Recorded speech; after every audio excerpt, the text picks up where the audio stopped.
Chromium-51 is a radioisotope. In the periodic table, chromium Cr is a metal with an atom number of 24 and mass 52.0.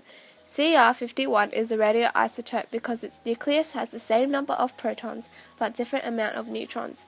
In other words, it is an unstable combination.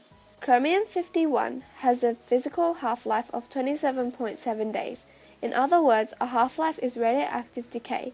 After 27.7 days, radioactive energy in the radioisotope will be lost and continue the process until most of the energy is gone. Note that the radioactive energy in any radioisotope cannot be zero. Cr51 emits gamma rays that travel at the speed of light with maximum energy of 0.320 million electron volts. Chromium-51 pierces red blood cells, then binds to hemoglobin.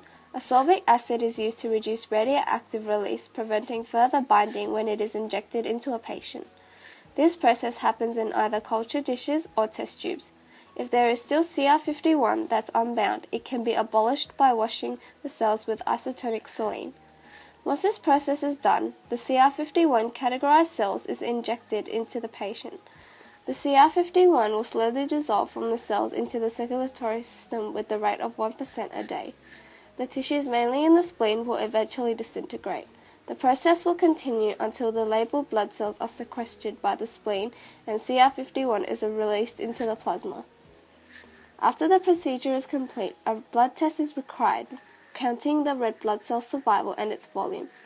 The external method to count blood cells is to use a scintillation probe, finalizing hepatic and splenic secretion. Finally, gastrointestinal bleeding is measured how much radioactivity is produced in the collection of blood cells.